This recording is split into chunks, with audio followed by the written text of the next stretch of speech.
alpha male versus beta male, I feel like it's a distraction from men following Christ. Okay. Tell me more. Well, we're constantly competing with each other, because in order for there to be an established alpha and an established beta, there must be competition. And I know for me, because my whole life, Cap, was built on competition until I was 36 years old. You know, from the time I was 4 years old, and they were like, oh, this kid's like special, but maybe not in the best way. The world likes to call it ADHD. But my whole life was just like activity, achieving, doing, being better than somebody, constantly as an athlete, comparing yourself to other people to see where you stack up.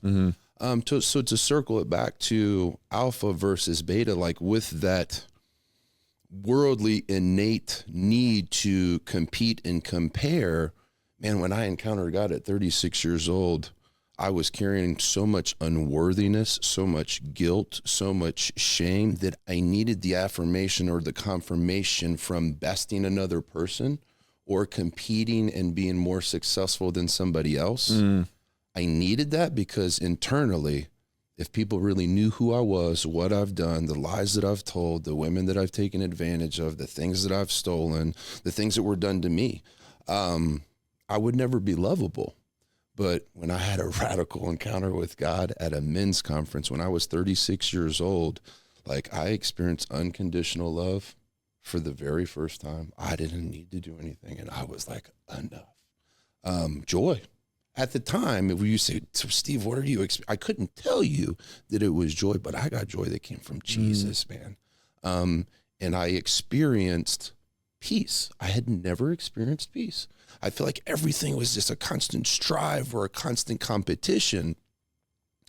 And then after I encountered God, the way that I looked at other men, the way that I looked at myself absolutely transformed and changed, because I experienced that, I was able to finally lay down like a lot of the burdens, the depression, the anxiety, even suicidal thoughts. Like, yeah, you're like, oh, you're achieved the Super Bowl and you achieved the fittest man in the NFL, and I kind of correct you twice, you know, like put some respect on my name. But even with, whoever's watching this right now, even if you went and Googled my name and looked at all the awards and achievements that I've made, you would think that guy's gotta be like living the dream.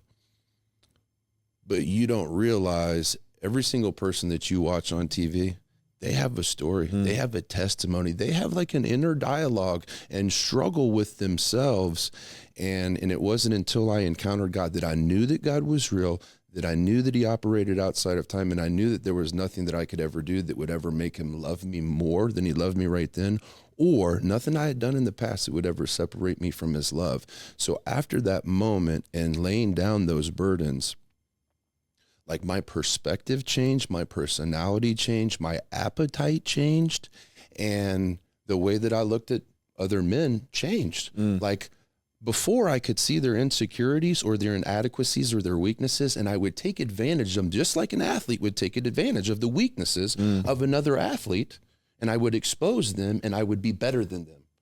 My whole life was about competing, but then when God touched my heart, now I can see all of those weaknesses, all of those insecurities, all of those shortcomings, and now I look to complete other men instead of to compete with other men, and it completely changed my world because everybody has gaps. Yeah. And I've also noticed that God has formed through sports and being a team captain, God has really formed like a supernatural encourager in me.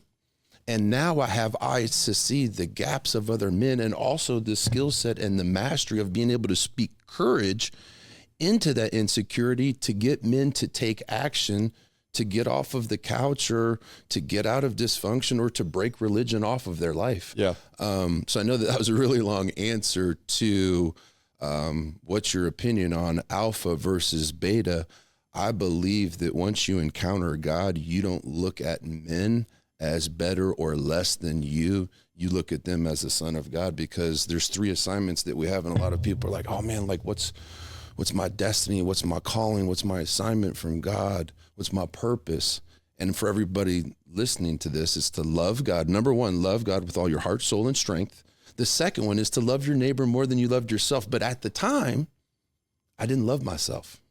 So when God touched me and took away so much of the burdens that everybody carries around insecurity or lust or porn or pills or weed. And some of you guys, it's not that big. Maybe it's pride. Maybe it's escapism. Maybe it's complacency. Maybe it's just being lukewarm.